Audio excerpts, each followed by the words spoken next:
Good evening, friends.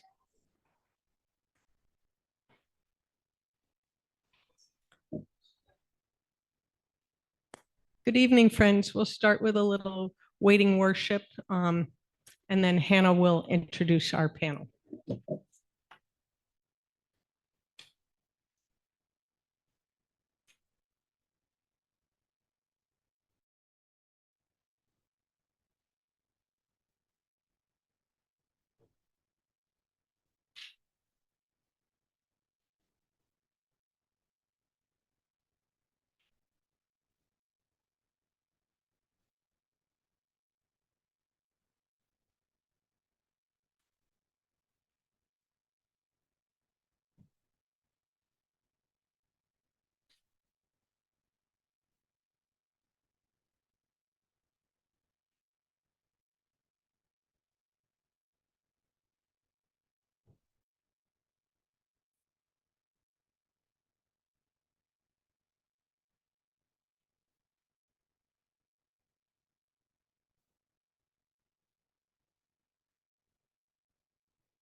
Chicago Friends School is an independent kindergarten through eighth grade school in in Chicago's Edgewater neighborhood. Planning for Chicago Friends School began in 2009 and was grown from one room with individualized instruction to the current K through 8 program with a commitment to Quaker values, encourages service, peace, and thoughtful engagement with each other, the community, and the world. We welcome Karen Carney,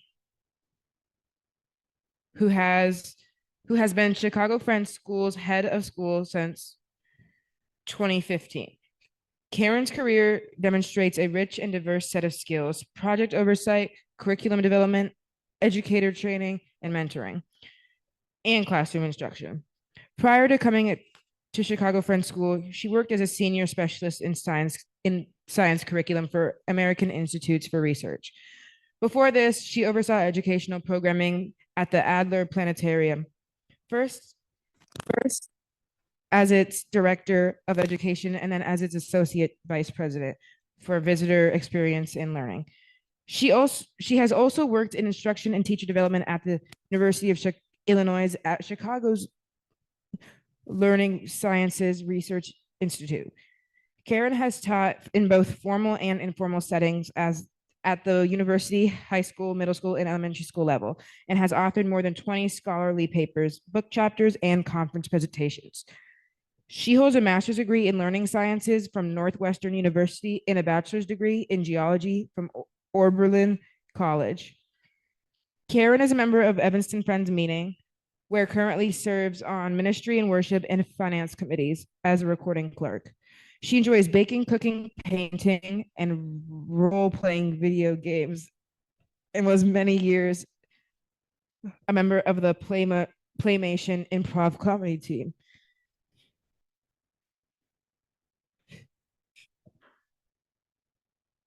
Sorry.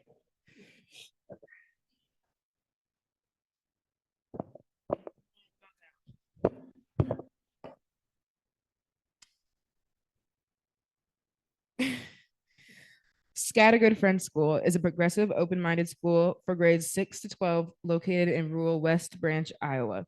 Grades 6 through 8 is a day program only. High school has day, five day, and boarding options. The school originally opened in 1890, and after the Second World War reopened and has adapted at the times.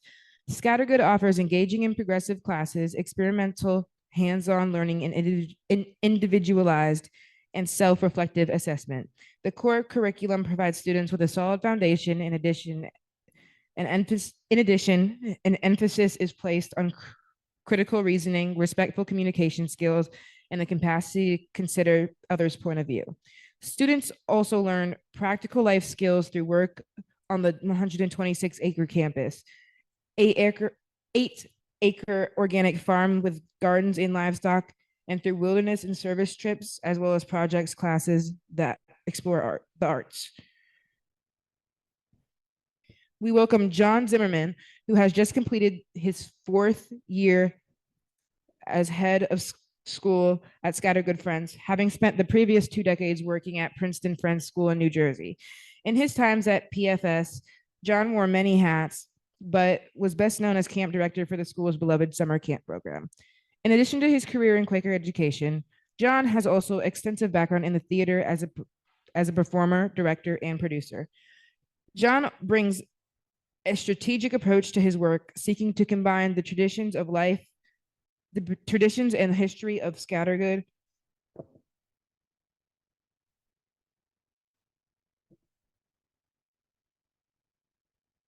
I'm sorry. Combine the traditions and history of Scattergood with new program initiatives, developing and deepening connections with the larger Quaker community, and a firm belief in the yes and mentality of improvisation.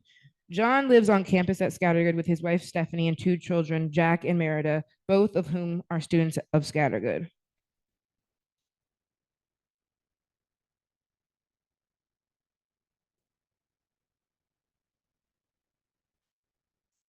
Olney Friends School. Olney Friends School is a boarding high school in Barnesville, Ohio, in the foothills of the Appalachian Mountains. Olney Friends schools 50+ students coming from diverse international, religious, social, and economic backgrounds. The Olney curriculum takes advantage of its small size, international student presence, and culture of inquiry to offer a unique academic environment for high school students. Established in 1837, Olney continues to cultivate the Quaker values of consensus, integrity, and cooperative conflict resolution while honoring ethnic, racial, religious, LGBTQIAS, and socioeconomic diversity. Students participate integrally in all aspects of community life, including decision-making in all the dormitories, deliberating and academic offerings, and working in the kitchen and on the farm. The school is located on 350 USDA certified organic acres, offering hands-on environmental science education. The Olney farm provides not only food for the community, but also educational opportunities for students and revenue for the school. We are sorry, Christian A., Olney's head of school, who had hoped to join the panel, is unavailable due to a health issue. For those with questions about Olney, David Wixom may be able to help answer or connect you with someone who can. Don't clap.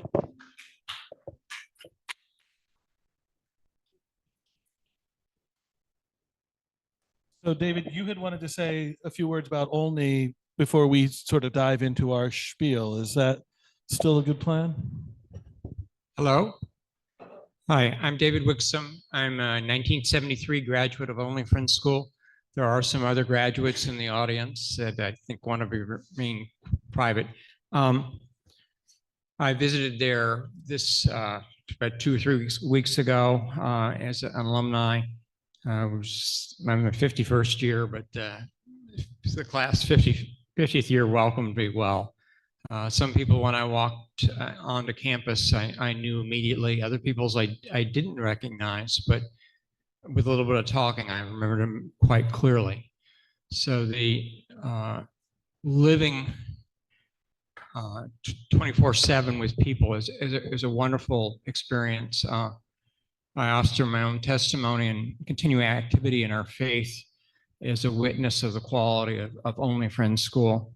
And I think the other friends here would validate it for their schools. I'm learning disabled, and I was questionable as to whether or not I would graduate from high school. And my experience of Olney helped me to graduate in the first place, and then go on and get a Bachelor of Arts and a Master of Science in Education.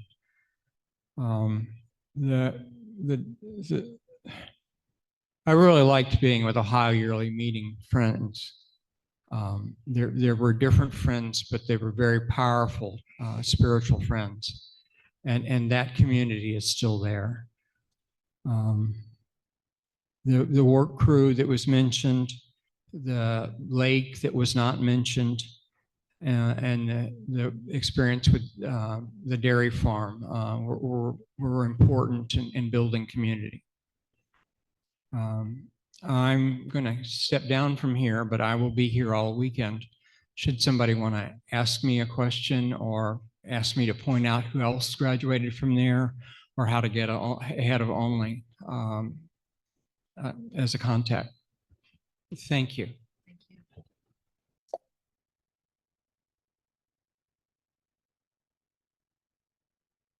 Okay, so John and I were just talking about, you've got not only two heads of school out here, but two kind of former theater people. So sure. Secret theater people. So I can certainly use my principal voice if you need me to be a little louder.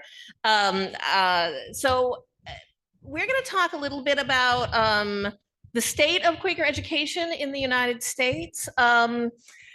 You know, a lot of people kind of think of Quaker schools as small schoolhouses that are run under the care of a meeting. That is certainly one model of Quaker schools in the United States, but it is not the majority of Quaker schools as they're operating now. So right now there are 71 schools that are members of the Friends Council on Education, which is essentially the Quaker accrediting body. It's not officially accrediting, but that's a super technical distinction that we don't care about for this.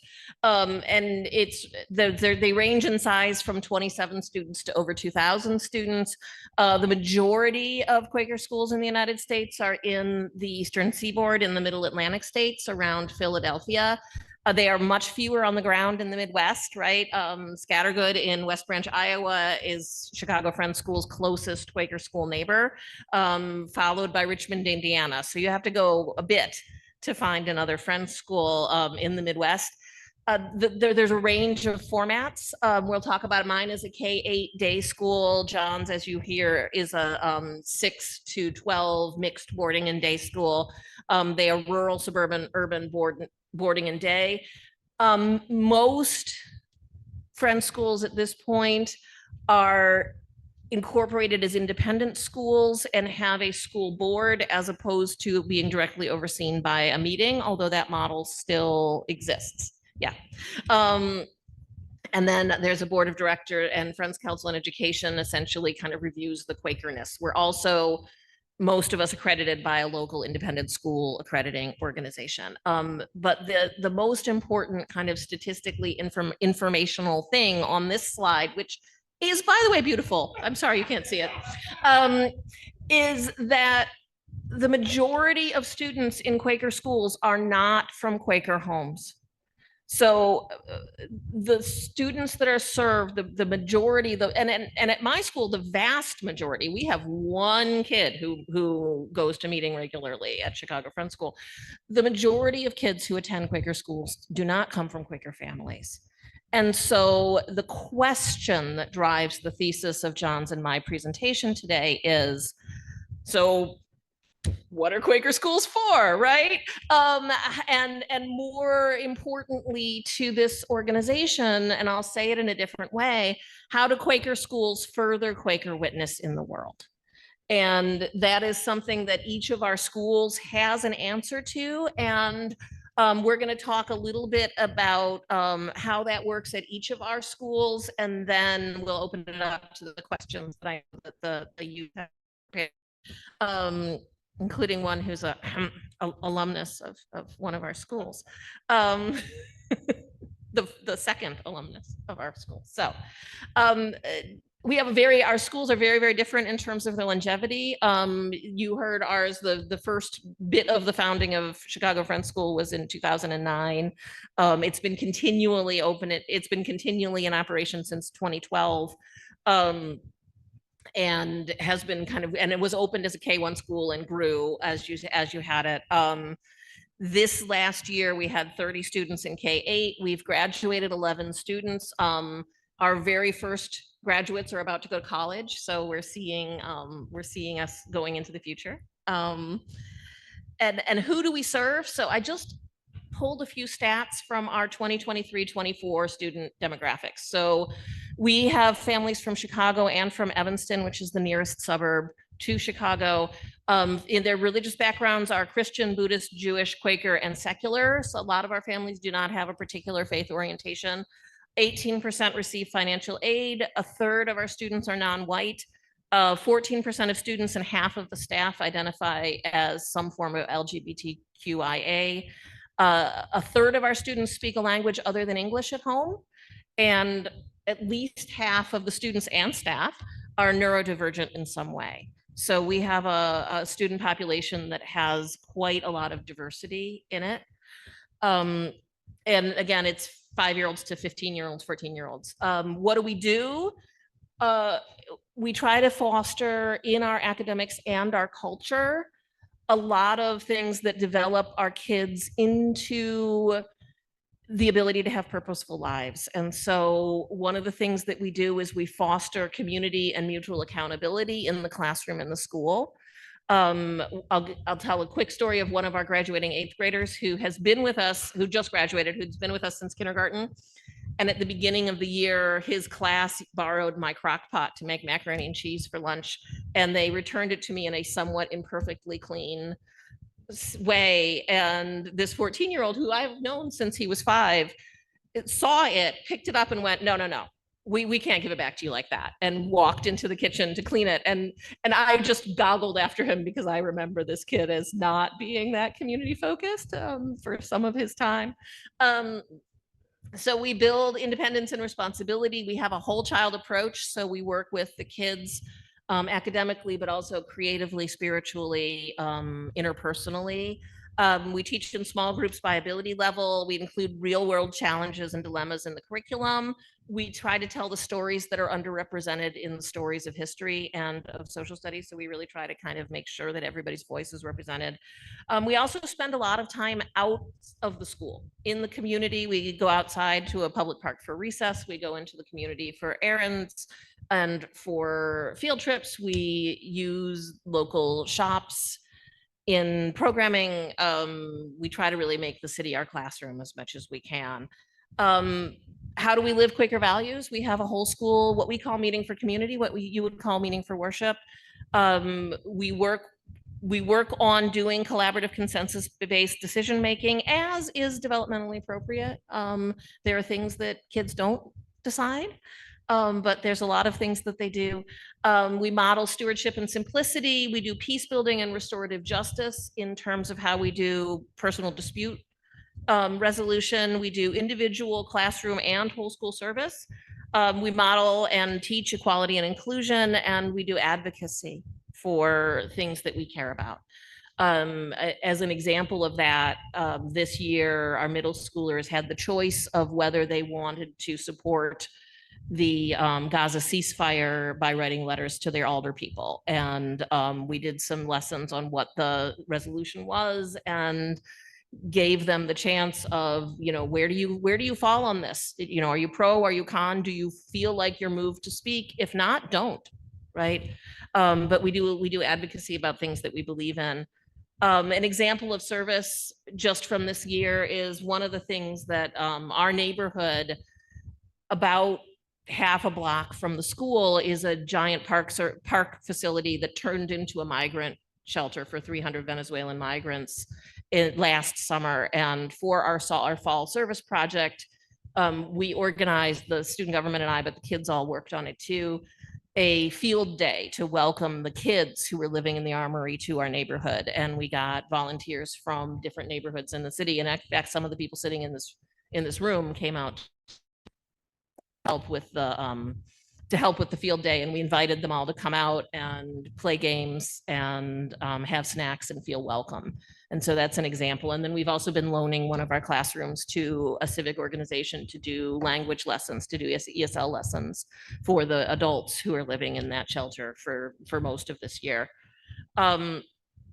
So, okay, great. That's what we do. But is there anything that is retained? The question on the table is, do Quaker schools act as Quaker witness, right? Do Quaker schools further witness in the world? And I say yes, but I'm going to let the kids say it. So one of our traditions is that the graduates each give parting words to the school at our graduation ceremony. And the frame for what their parting words are is, it could be something you learned at CFS, or it could be advice you want to give to younger students.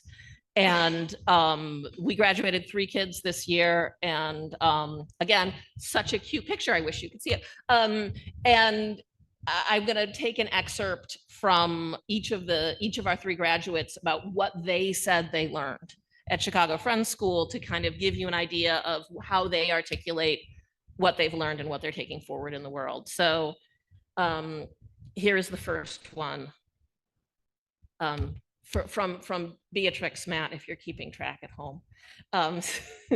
So I have learned how important it is to have a good community around you to support you. A good community can really help someone grow and become a better person. I have learned this from being in the school's community and seeing how good it was to have a supportive community. Also, you always have to stick up for yourself and other people.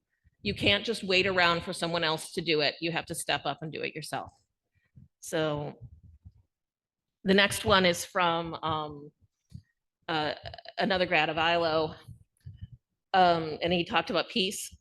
Peace has taught me to always seek harmony with myself and the world around me. It has helped me to always cultivate empathy and understanding when needed. It has helped me always reconcile in times of conflict. And then he went on to talk about community. Community helps me remember the interconnectedness of humanity and the power of belonging to a team. It is within the heart of community where we see strength and compassion nurtured in a world filled with hatred. The community at CFS has not only helped me recognize these facts, but it has also helped me to believe that being part of the group is a prize in itself. And then finally, our third graduate, graduated 3, talked about the silence and queries. When I first came to the school, I was in 2nd grade and did not know anything about Quakers. I was so confused why everyone was quiet and had their eyes shut. But even though I never raised my hand when a query was asked, I often answered it in my head. What I'll take with me is the quality of being honest and having strong moral principles. And it is something that we have all learned to value deeply during our time at Chicago Friends School. Integrity means doing the right thing even when no one is watching. It means being truthful, reliable, and fair. So that's what they're going to take into high school.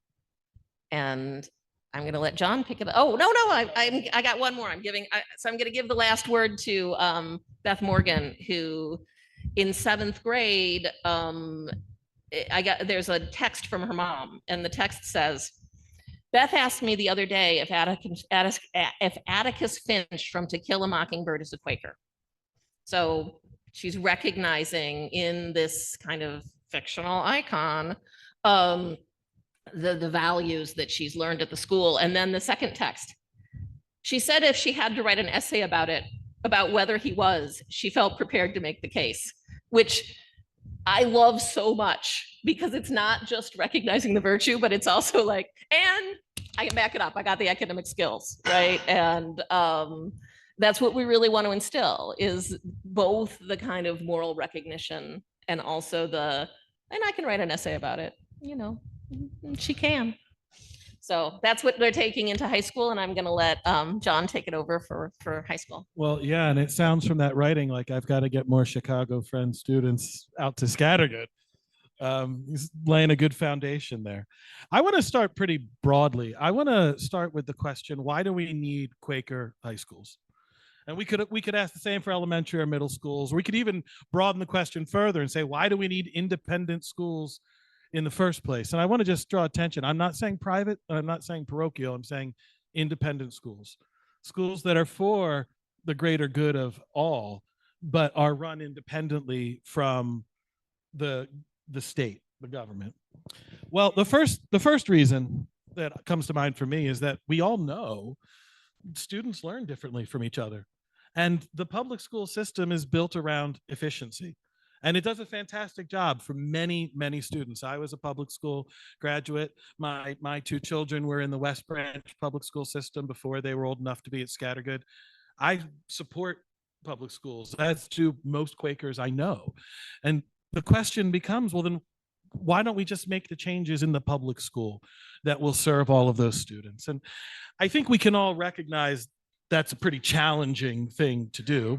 Some of what we're talking about are students who need differentiation in their learning, whether that's acceleration or support to catch up. Some folks need to be in settings that are different socially from what their regional schools might provide. And some just need a smaller environment to learn in. Now, I fully support us bringing those initiatives into public schools, and some school districts are able to do that. Some of the language immersion programs that are happening in public schools right now are amazing. Some school districts are blessed with having space and having classrooms that are fewer in size, but not everybody is. And while I do think we need to be working as Quakers and as educators towards strengthening the public school system, I do not believe it is a no because. It's a yes and. We need to also be taking care of the students who are currently underserved. We need to be taking care of the students who cannot currently get what they need to thrive and grow in the public school system. Someday, hopefully that will be true. But until that day, we also need to serve those students as well. And that's the gap in the current scene of schooling that independent schools fill. We are able to meet students where they learn best.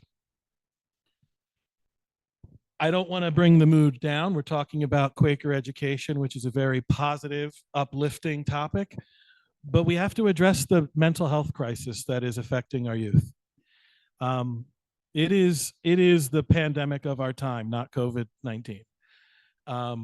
There are lots of statistics. I've got some here. My slides are not as good as Karen's, so I'm okay with you not being able to see them. But I will share some of the information. This is from the CDC. In 2001, more than 4 in 10 students felt persistently sad or hopeless, and nearly 1/3 experienced poor mental health. That same year, 1 in 5 students seriously considered attempting suicide, and 1 in 10 attempted suicide. A fifth of students in 2021 considered suicide, and a 10th attempted. That's terrifying. That's something we can't ignore.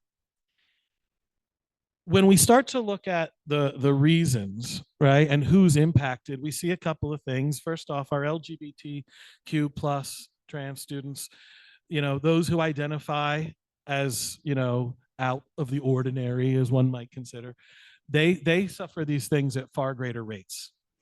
And when we start to dig into particular reasons, some of them are the same as have always been challenges for teenagers: academic achievement, social pressures, some of it being bullying, crowded schools, crowded social calendars, parents overwhelming students by overscheduling them. But there are some specific things to this time in society that we should also hold up. The rise of social media before we as a society have fully understood how to utilize it, putting students in situations where they're asked to manage something that we as adults don't yet know how to manage, right? Creating that FOMO, fear of missing out, creating that idea that everyone else's life is perfect and yours stinks because everyone's curating what's showing up online, bullying happening via social media. There's a decreased faith in college as a viable career path. And most of our educational systems are built towards college. So if it's all heading towards something that I don't believe in, why am I going to do it? What is there to hope for? Distrust in government, distrust in authority figures, systems of power being questioned at unprecedented levels. That is not new, but the intensity of it, the divisification of it, right? And concerns around climate change, social and racial justice, and other really divisive political issues. Oh, and by the way, everyone who's currently a student was developmentally impacted by COVID-19 for 2 years at least.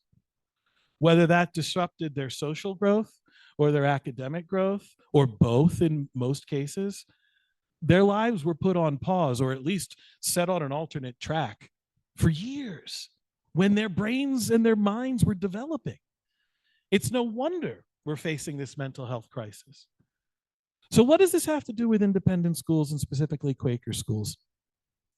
From my perspective, the type of environment that we are able to create in Quaker schools, a focus on community, a focus on a shared set of values that are not based on systems of power, but are based on simplicity and just some common sense thinking.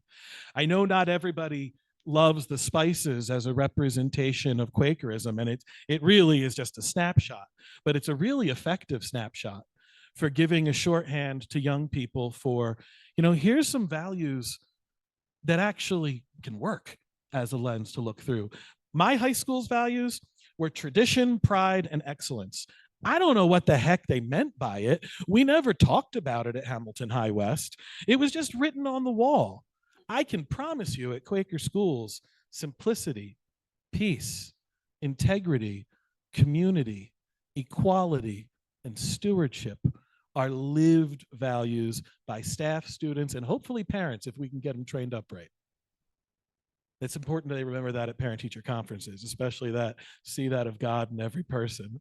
It's really hard to do that sometimes, but that's another value we bring to our communities that can be maybe not a solution for the mental health crisis, but part of it.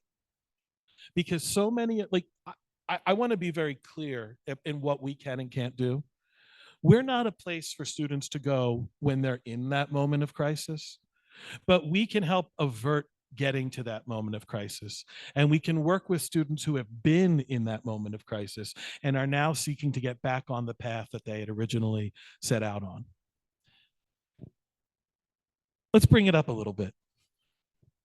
We engage young people as a face of Quakerism. I'm going to just make a guess here, by a factor of about 1,000 when compared to yearly and monthly meetings. When we look at Quaker schools, and I'm going to include Quaker camps in that, some of which are connected to schools, some of which are connected to yearly meetings, but when we look at what we are putting out as programming for young people, we are engaging far more young people than first day schools across the country. Now, this is significant, I think, for two reasons. One, this is also sad information, but I don't think it's a secret. Quakerism is not a growing faith right now. It might be again in the future. I think Quaker schools have a role to play in that. But right now, and I was even in touring the property here reminded of some of the realities of that today, right? But Quaker schools and Quaker camps, I'm always going to support Quaker camps. That's where my foundations are. We are engaging students. And in fact, from my own personal experience, it's anecdotal, but I think it counts. I know many people who today consider themselves Quakers because they went to a Quaker school or because they went to a Quaker camp. And what started out as just the spices grew into a faith. And so that's the first reason. Here's the second reason why this is important to this group. I believe because of this public face of Quakerism that we are to so many students and their parents, by the way, we have an obligation to be engaged with those Quaker schools as Quakers. We need to make sure that what they're representing is representing authentically. We need to support them in this work. And we can do that many different ways. Of course, there's the financial support. And as a school committee member for Chicago Friends, I would be remiss if I didn't remind you that you have a wonderful opportunity to support a Quaker school in your home state in Chicago Friends. But you can also volunteer, share your wisdom, share your experience, help guide. There are educators who want to be Quaker educators, who need guidance from Quakers engaged with their schools to help steer them. So there's lots of ways that this can be not only promoting Quakerism, but engaging Quakers. And finally, we change lives and we shape the future. We heard from our friend about the experience at Olney. I have been meeting with alums. I'm getting ready to launch a capital campaign for Scattergood. Don't worry, I'm not going to hit you all up here tonight. We can set up a time to have lunch sometime in the next year if you're interested. But in raising awareness of this capital campaign, I've been meeting with lots of alums, meeting with lots of folks who went to Scattergood in the 60s, in the 70s, in the 80s, in the 90s, in the past 2 decades. And through all of those generations, I hear consistently, Scattergood saved my life. Now, is that an exaggeration? I don't know. Do teenagers tend to feel things pretty passionately and feel like things are life and death? Yes. But not everybody makes it out of high school with alive, let alone with a degree. And so when I hear this, and when I hear from Christian about the alums at Olney, and when I hear from Karen about the people, the students from Chicago Friends, our approach is more than just academic. And while many progressive schools talk about being holistic and teaching to the whole child, I don't know how many of them include the spirit of the child in that. We do. We have changed lives, and in doing so, we shape the future. My response personally, now I'm going to start focusing it on Scattergood. My response to this crisis of faith was trying to figure out how we can instill some hope. Hope with integrity. That's the phrase we've been using, right? Because anybody can have hope. I hope it's not going to rain on my 2-hour drive back to Scattergood tonight, right? But hope with integrity is something that we want to build in students, that we give them a path and then we give them the skills they need to follow it. And that happens at Scattergood. I'm going to talk about Scattergood in particular right now in a variety of different ways. We have our organic farm where students work with the animals, and we have our crew program. Everybody serves on some form of crew. Most of it is meal cleanup. It's just the amount of meals we need to eat, the amount of dishes that need to be cleaned. But there's all sorts of crews. There's grounds crew where students learn, some basic skills that I think we take for granted that young people are going to pick up, that nowadays that they might not be asked to mop until they're in their late teens. And then all of a sudden, whoa, how do I mop? I have to know this. This wasn't on the entrance exam. Scattergood is aiming to develop this new focus program, which I'm pleased to announce we're launching in the fall. We are going to provide students with 3 opportunities to deepen their curriculum. One is a peace and social transformation focus for our young people who want to be agents of change within their communities, who want to be agents of social good in the world. We ask students to go out and scatter good wherever they go. We want to give them the tools to do that. We have an arts and craftsmanship focus that we want to not only give students an opportunity to hone their skills, but give them some underlying business and financial skills and some strategy about how to approach college and internships and apprenticeships.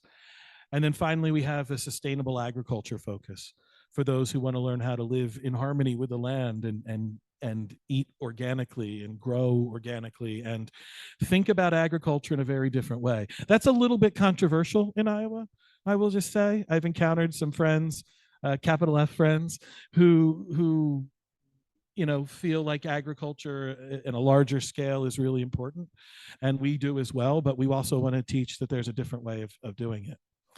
All of this adds up, I think, to an opportunity we have to beat kids with relentless optimism about the future, right? I've got a staff that really believes that these young people can go out into the world and make a change. The key is making the students believe it. And so we're working to develop this focus program and to deepen our already strong curriculum and to build on the good work that is laid in the elementary and middle schools, and hopefully inspire a generation to stop looking at the future as this bleak, foreboding reality and instead look at the possibilities. And that's hard. It is really, really hard when things are dark to look for the light, but isn't that what we are called to do? And that's what we are doing. So I think with that, we're going to pause. I don't need to read you all this demographic information about Scattergood. I want to know what you want to know. But I want to do two reactions. Do it. Do it. Okay, now All right. So see, we're having a panel. So going on to what you were saying about the hope and the problems in the world, the one meeting I made my teachers sit through when we closed up the school year. So our last day of school was Friday. So we had cleanup day meetings this week. And the one meeting I made them sit through about pedagogy was exactly about what are the nature of the rich and complex problems that the world faces, and what are our pedagogical approaches to building kids who not only have the skills to write the essay about Atticus Finch, but are able to not be daunted by a complex problem and are able to collaborate with other people to get it done. So we're working the same problem. I didn't know you were going to talk about that, but yeah, we're working the same problem at the elementary school level. And then two other just add-ons is you were talking about living the values. I think that's something that's really, really crucial to not just John's school and my school, but every Quaker institution I visit is all about living the values. And I was reading recently a book about children's kind of moral and emotional development. And one of the things that they talked about as being crucial is a consistency in the environment surrounding the child between words and deeds, right? A consistency in the environment surrounding the child between what do we say we believe in and what are we doing? And can I see us doing that every day? And this book author, who's an academic who's writing about child development, goes, the two places in the world where I see this the most are military academies and Quaker schools. And in very different ways, but in the same way, that there's a clearly articulated set of values and that they live them. And then the last thing I was going to mention was when John was talking about, do Quaker schools produce Quaker children and further Quaker witness? I read a study by the head of religious studies at George School at one point, and he surveyed the entire high school about, or maybe it was alums, I actually don't remember. We could look this up. What do you identify? How do you identify religiously? And he looked at this data coming back, and it was every possible religion under the sun was mentioned in terms of how do you identify religiously. And then he put it in one of those word cloud things where the more the word is mentioned, the bigger the word is. And when he did it that way, the word Quaker was huge. And so then he went back because he's like, I didn't think I saw a signal. And then he went back and he looked, and there was this huge number of hyphenated answers. I am an Episcopal Quaker, or I am a Buddhist, but I do Quaker practice, or I am a non-theist Quaker. And so it wasn't that these students coming out of George School were identifying as I'm a Quaker, but they were identifying the things from Quakerism that they are incorporating into their identity. And so I think about that too as a way of advancing witness. Okay. So, who has questions?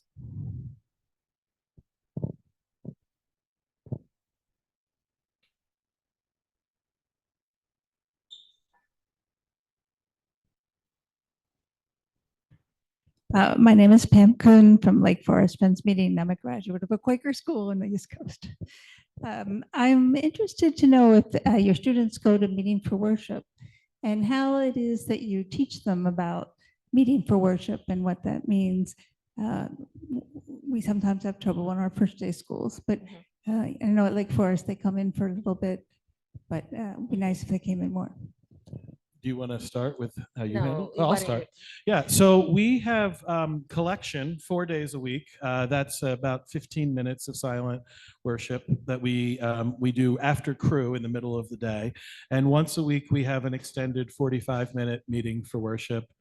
Most of our special events and ceremonies take place in the form of meeting for worship. We had commencement 2 weeks ago, and that was an hour-long meeting for worship with the whole community. And we actually had four meeting for worships that week. We had a middle school commencement, a high school commencement, a meeting for worship just for high school staff and students at night, candlelit. It was wonderful. And then Sunday morning, a very small attended meeting for worship for folks who really wanted more of a worship experience. In terms of how we introduce it, it's part of our student orientation. It looks a little bit different in the high school than in the middle school. In the high school, there's a, let's talk about meeting for worship, a little history of Quakerism. Why are we settling into silence? What should you expect? It's a little more academic. With the middle school, we do that as well. And then Sonia Sponheim, who sort of leads our spiritual practice, she's our dean of students. She and I meet with them and then do some more activities targeted towards younger students. We use settling jars and talk more about when do you know you're moved to speak versus you had a clever thought and things like that might be typical first day school stuff. But I'm curious to hear what you guys do. Okay, so we do a 25-minute silent meeting once a week. We don't expect the kindergartners to do the whole 25 minutes right away. They work their way up to it through the year, but the older kids do. And I will say that we do not have a fully silent meeting until somewhere probably a third of the way through the year, that we do queried meetings usually. And so we'll settle into silence and we'll have a period of silence. And then I will usually ask a query or two. And then we have a few rules about query, you answer once, you listen, you give some time. But I ask a question and then we kind of work our way up to having a meeting where it is fully silent. When it's fully silent, what I talk about with kids is this silence is for you to use, that some people use it to think about their thoughts. Some people use it to prepare for their day. Some people just let their minds wander. People who attend Quaker meeting, like me in my meeting, many Quakers think about the silence as a place to connect to the most honest and most kind part of you and listen to what that has to say to you. If you are a person who believes in God, you can think about that as the place where you are connected to God. If you are not a person who believes in God, then you can think about that as the most honest, most kind part of you. And if you want to speak in the silence, ask yourself, is it coming from the most honest, most kind part of you? And is it something for us to hear or just for you? And I told this story at our fundraiser a couple weeks ago, but I did a fully silent meeting in May, and I did that preamble to them. And when we settled into silence, and a fifth grader goes, "So if there's God, and God is good and also completely powerful, why do bad things happen?" And it's a great question. And what was even better about it was I didn't speak, right? I didn't speak for a really long time so that everybody else could speak. And the answers we got were, well, I'm Jewish, and in Jewish school, they teach us this. And my family thinks that there's a devil and the devil is accountable. And we think this, and I don't think there's a God at all. And so I think this. And it was all listened to and accepted with just amazing equanimity. It was just a beautiful thing to see these kids struggling with, the question of a lot that undergirds a lot of people's faith and faith struggles. And it was beautiful. The other thing I'll say about silent worship and little kids is the community is huge with this. Community and modeling is huge with this. And I did not understand that until the pandemic. And for the first year of the pandemic, we had three grade pods that never saw each other, right? And so we had a 6th through 8 group, we had a 3rd through 5th group, and we had a K through 2 group, most of whom were new to the school. We could not get the K to 2 group to settle in any kind of meaningful way. They didn't get it. They didn't understand why they were doing it. It was boring. It was long. Why on earth should they not be making faces at each other across the room? That's far more entertaining. We couldn't get them to settle. It was a struggle every week with the K2s. It was a struggle. And then came the magical day when enough people were vaccinated that we could combine again into an all-school meeting for worship. And these kids came in, siblings immediately sought each other out and sat with each other. The grades intermixed. You had big kids sitting with little kids, and we had gathered here because these little kids who couldn't stop squirming, who didn't understand what it was for a year, the teachers and I couldn't get them to be quiet. They saw the big kids doing it. They realized it was important, and bam, it was part of being in the culture of the school. It was part of being what was being modeled, and they were there with us. And it was such a learning opportunity for me, because it was such an opportunity for me to see that it isn't about the authority figures and the adults telling them you need to do the thing. It's about, in order for me to be part of whatever this us is at this school, I'm going to do the thing that everybody's doing because it's a thing that we do. And that was a huge learning. Good question. Who else has a question?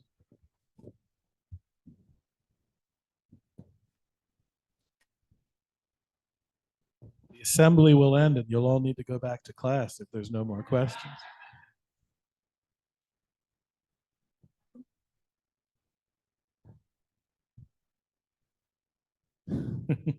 Thanks for shepherding the microphone. I'm curious how you engage parents Yeah. in this. I asked sort of from the perspective as a Boy Scout leader. Leading boys and developing values and stuff is easy. It's getting the parents to understand what we're doing that's Yeah. the hard part. I'm going to guess you and I have very, very different answers on this. Yeah, Why don't you start? So yeah, I mean, a lot of the families that choose to send their kids to Chicago Friends School are already very bought in to at least some of, if not all of, what we're trying to do kind of culturally and academically. And so that was not the case in the pandemic. We had a whole bunch of families who came to us in the pandemic because we were open. And those families, it was a little bit harder. It is, but almost any word you use to describe a school is open to interpretation, right? And, individualized, community-based. And so there are times when, I do a lot of kind of proactive messaging. We do a whole talk at open houses and with prospective parents about what does it mean to be a Quaker school? What are we doing? What are we all about? We do it again at new parent orientation. We invite families to come to community meeting. Any parent can come at any time to community meeting. Any parent can come at any time to potluck. And in fact, they have to because they bring the food. Mostly, sometimes our middle schoolers make the food, but not everybody loves macaroni and cheese. And I think we do have a selection of that. We also have, just as that story I told about community meeting, we have a parent community. We have like the front porch community, and we have a community of parents that kind of hang out at drop off and talk a lot. And there's a lot of kind of peer messaging in that. I mean, occasionally I do have to kind of have the conversation that, a mutual mentor of ours describes as there is that of God in your child is not God, conversation. She taught me that lesson too, yeah. But this, that to explain kind of what it means to have the approaches we have and what are the limits of what we can offer in terms of, making space for a child. You would be surprised to know that not every kid who attends a Quaker school is 100% peaceful all the time, right? And we do need to, enforce boundaries and enforce things for the good of the community. And sometimes that is in fact where I find myself having to do the most parent education about, this is the reason why we have to make this change right now. And that's about kind of, it is honoring the kid, but it's also honoring the community and making sure that we aren't honoring the kid to the point where we're having a detriment to the community. So I don't know if that helps. I have a totally different experience. Our parent community is not as actively involved as an elementary school's community is. We've, most of our students are boarding. In the high school, it's, 85% of them are not local. Even within the middle school, in spite of the fact that they are all local, they don't engage as much as what I experienced at Princeton Friends or what I'm hearing from Chicago Friends. So we have not had a lot of need to educate parents on Quakerism and the Quaker component of our values.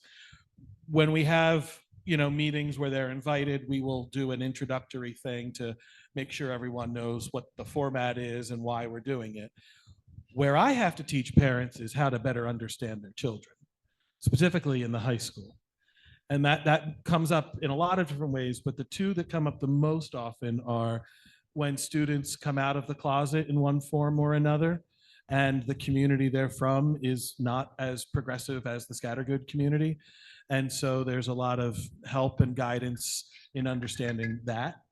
And in high school students who have what we believe to be some form of learning difference that has gone undiagnosed, and helping parents get over that fear, that hump of whatever it has been that has prevented them from addressing this. There's a window of opportunity 4th through like 7th grade where a lot of that happens. And if that doesn't happen, then those conversations become really challenging in high school, because it's not just a phase, it's a thing that needs some attention, and we can help if we know what we're helping. Those are really the ways in which I've had to do a lot of parent education, sort of destigmatizing things and helping parents find some acceptance in who their kids are, whether they want them to be that or not. I see another question.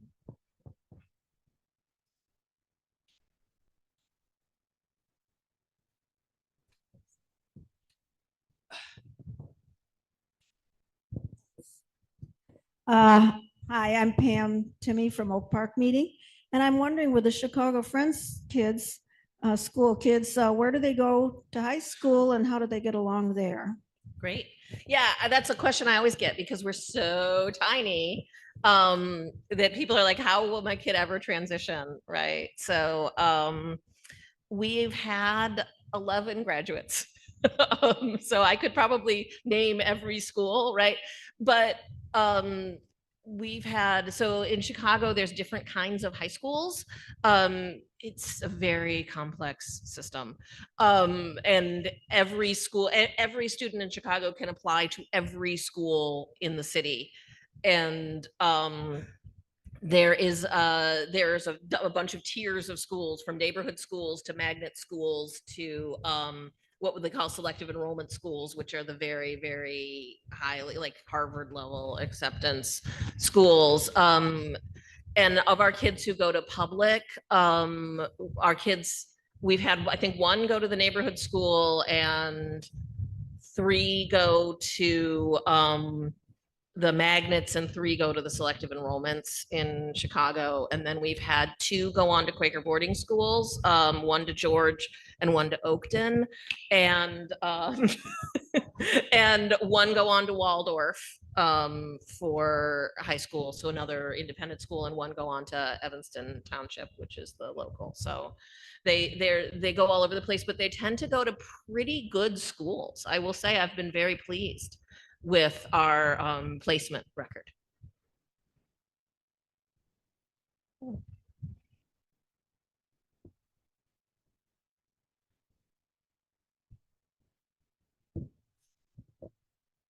I have a comment and a question for you. Sure. Well, and my comment is, I went to a teeny tiny private school, like the size of Chicago Friends School, and then I went to ETHS, Evanston Township, which is an enormous school. Like, one class is bigger than most high schools, big, and the transition was very simple because I was very well equipped to go to the big high school, and I loved it. And I took advantage of all these things, all these people to be friends with, all these things to do.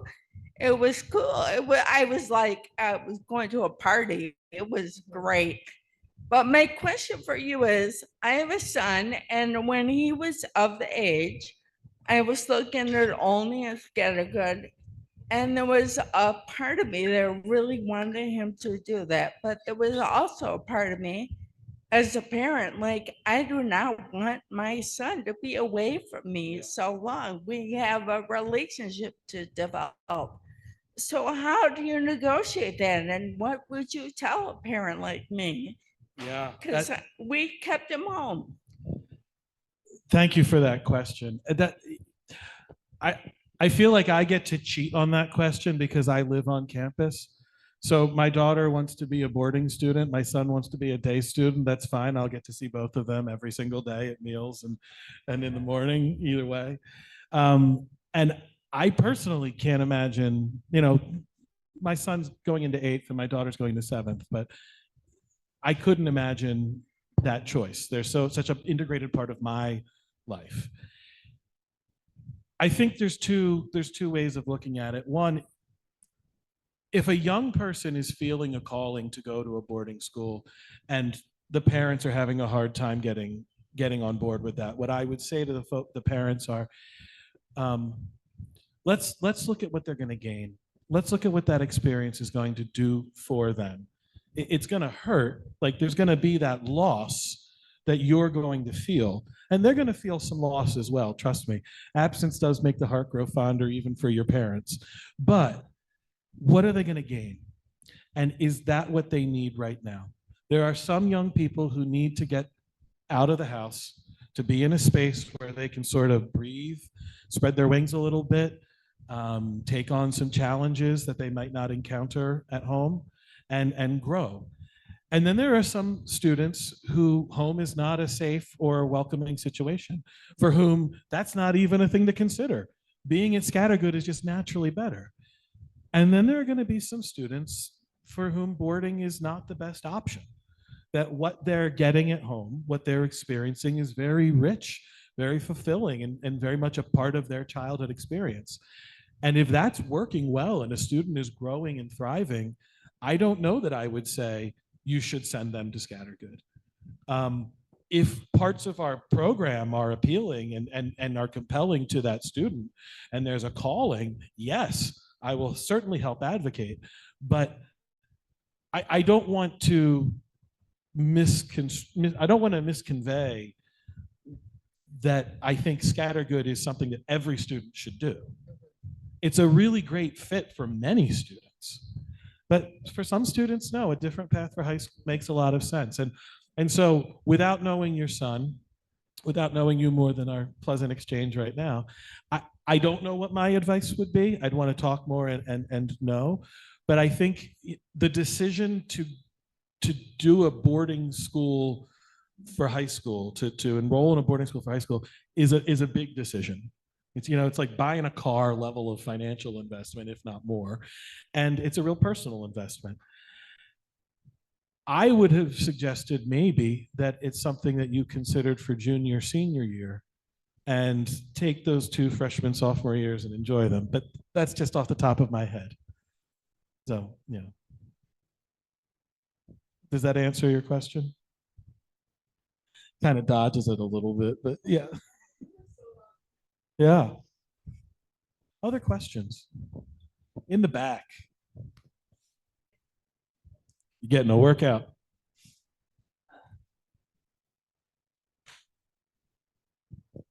I feel like my question's a little selfish and probably particular to me, but I'm Melissa Reed Parks, St. Louis Friends Meeting. I'm a middle school garden and sustainability teacher. Ooh. And so I want to hear all about the sustainable agriculture program and how, is it opt-in? Is it a crew? Yeah. Is it, is it a class, or how? Yes. Well, what do they produce? Are they feeding your school? Everything. Tell me. I'm going to tell you all about it, because I think everybody should hear about this. So we have an organic farm on which we raise a whole lot of produce, minimal corn, which makes us a little unique in our area. Most of the corn we're growing is popcorn or feed for our animals. We've got cows, we've got sheep, we have got chickens seasonally, we have turkeys, we have pigs, we have one donkey named Ned who keeps the bull and the boar company during the year when they're not with the rest of their kin. And we begin the year with farm term. It's every morning is interdisciplinary classes that take place at the farm. They mostly are including working some aspect of the farm. And during farm term, everybody is doing farm chores in the morning. The middle school continues doing farm chores, which is mostly livestock related, throughout the school year. I drop them off from the morning van, and then I take the high schoolers over to the main campus. They're working with the animals in the high school in biology class. They are participating in the form of holding and shepherding animals, not performing any surgeries. But when we have vets come out to campus, those biology classes are able to join. It's usually an opt-in. Can be pretty traumatizing sometimes. We have one of our PE classes in the fall and in the spring is farm PE. And those are students who want to go over and spend the afternoon doing livestock chores and working in the fields with the produce. Most of the produce we grow goes to our own kitchen. Some of it goes to local pantries, especially during the summer when we don't have students on campus. But I'd say we're raising between 65–70% of the produce we're consuming within a year, and probably 90 to 95% of the meat that we are consuming. All of our produce is organic certified. The meat is not, but that's mostly because we can't control the land around us. And in order to get our meat organically certified, we need to know that there aren't pesticides getting into the groundwater and other things. 2 years ago, we started a weekend work program for students who wanted to get some additional money, just some pocket money, but also spend weekends working at the farm. And they put in about 2 hours of farm chores over the course of the weekend. The farm focus is an opt-in program that is actually building on a program for the farm that we already had. We're just deepening it. They're going to write either their junior or senior paper on a sustainable agriculture topic. They're going to find a mentor who's a farmer or agriculture-related industry worker that they're going to do an interview with and a report on for their class. They are going to do a 30-hour capstone service project to benefit the farm in some capacity. And they have to align a certain number of their electives around agricultural related subjects. So that could be taking the farm PE class, that could be doing the farm and bike spring trip where students spend the morning biking to a farm and in the afternoon doing, I'm sorry, I've got that backwards because the guy who organized it is smart. They spend the morning doing farm chores and then they bike to the next farm in the afternoon, camp there that night, get up and do farm chores the next day, and then bike to another farm. So there's lots of opportunities that students can currently engage in with the sustainable agriculture. The focus is just taking those, putting them into a package so that when they are applying for colleges or careers, they can say, hey, I did this sustainable agriculture focus at Scattergood, and here's what that entails. Yeah, if you're interested, I would love, if you ever want to come out and visit the farm, Mark Quee, who's our farmer, does a lot with the practical farmers of Iowa doing experiments. We just had this wintering spinach experiment that he and the students did. Really sweet spinach.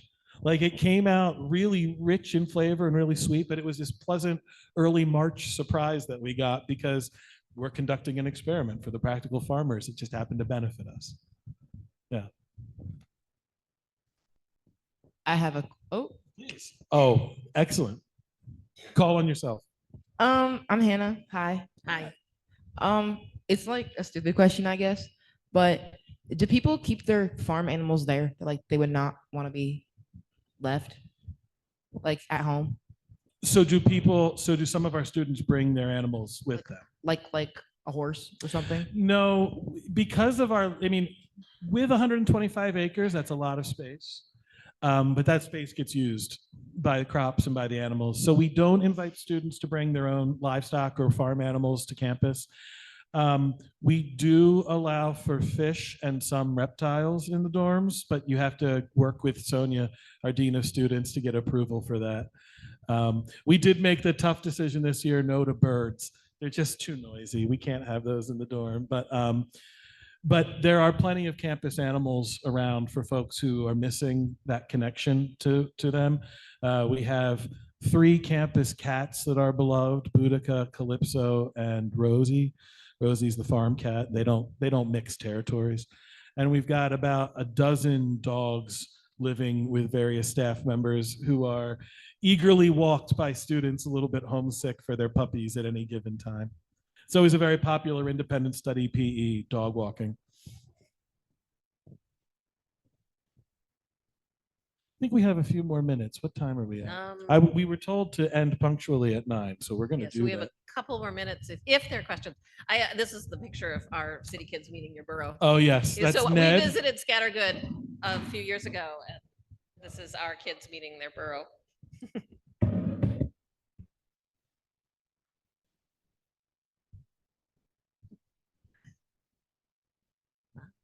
We've stunned them. We've done it, Karen. We've Yes. done it. We've stunned you with information. Here's what I would leave you with then. First, if anyone has any more selfish questions, which was not a selfish question, but personal questions, specific things relating to your family, your students, we can absolutely speak to that and would love to have conversation with you. I unfortunately am going to be getting on the road after this presentation, but Karen will be here until tomorrow, and head at scattergoodfriends.org is an easy way to get in touch with me. If you are looking to support our schools, I think the best way to do so is to spread awareness that we exist. And when you encounter young people who are looking for a different academic path, consider saying, hey, have you thought about Chicago Friends? Have you thought about Scattergood Friends? Sometimes that little suggestion that you make can be that thing that saves that person's life, either academically or more so. Any other questions? We got one more over here. Kevin Brubaker again. Reflecting on your early comments about sort of why Quaker schools, why independent schools, a piece you didn't mention, but I would imagine is an important, I'm curious if you could touch on, is the ways that your schools inspire other schools, that you have proven pedagogy that then ripples out into the rest of the educational world. I have an answer, and I'm sure you might have some thoughts. Let me just real quick. You take it. I believe that has already been happening and has been happening for a long time. Progressive schools' approach to classrooms, I mean, even back in the 70s, open classroom designs. If you've ever been in a school that was built in the mid 70s and doesn't have walls, West Windsor High School in New Jersey, let me tell you, it's a crazy place. But that was inspired by looking at independent schools and taking things. What I think right now is most relevant in public schools that is coming from independent schools, and I think specifically from Quaker schools, is focus on community and a focus on service. We're seeing a lot of public schools start to include service components in graduation requirements. I think that's coming from independent schools. There's a huge focus on building social values into schools and doing holistic approach to education. Like, that's coming from independent schools. And we are able, because of our nimbleness, because of our size, because of the lack of restrictions we have in many cases, we're able to take that first step and to explore some interesting new possibility, and then have that ripple outward, like you're saying. Sometimes things don't ripple. I don't anticipate public schools including 45 minutes of silent worship or reflection in their crammed, efficiency-focused schedules. So there are going to be some things that are not going to carry over. But I think as much as we can be leading the way with integrity and putting out there, here's a better path, the more I think we can blaze that trail for others. Yeah, I will just say that one of the things that's true of Friends schools, but also true of other independent schools, is it's a small community with a lot of things in common. And I have found as somebody who's at a new school, right, trying to build a school, trying to build the plane while we're flying it, every time I've reached out to a school and I've said, hey, what is this conflict management thing that you're doing at Minnesota Friends School? They're super happy to talk to me. And that's true of Friends Schools, like the way that I talked about using the silence came from a survey that sixth graders at Morristown did of their peers about how they use the silence, right? So Morristown kids had already written a paper about how do their friends use it, and I could use that when I talked about kids. There's a lot of sharing informally. I mean, there's also curriculum and there's, but there's also just, and there's also a consortium of independent school heads in Chicago that, let me tell you, that listserv during COVID was hopping, right? Like, when are you relaxing masking? Because if a parent's got one kid at Sacred Heart and one kid at Friends and we don't relax masking on the same day, we're both going to hear about it, right? And all of these ways that we kind of check in with each other all the time on things that are the day-to-day ability to, and in fact, just last night, I was on the phone for an hour with a bunch of people from Southeast Florida yearly meeting that are thinking about founding a Quaker school in Florida.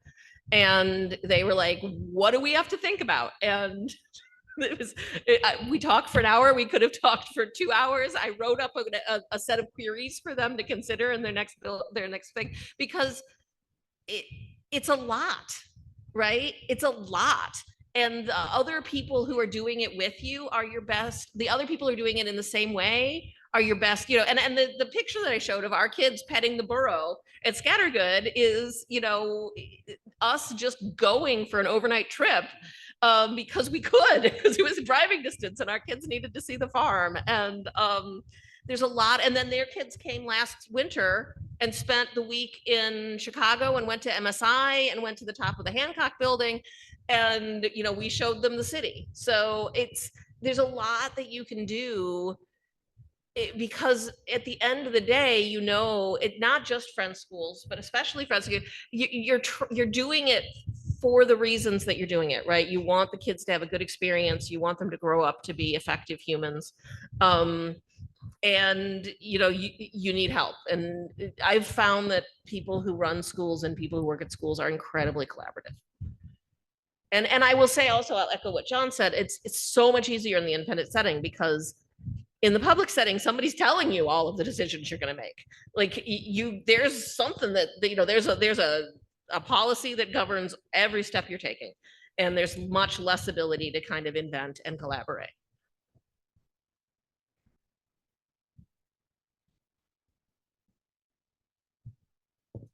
Can we take a few minutes for a meeting with community?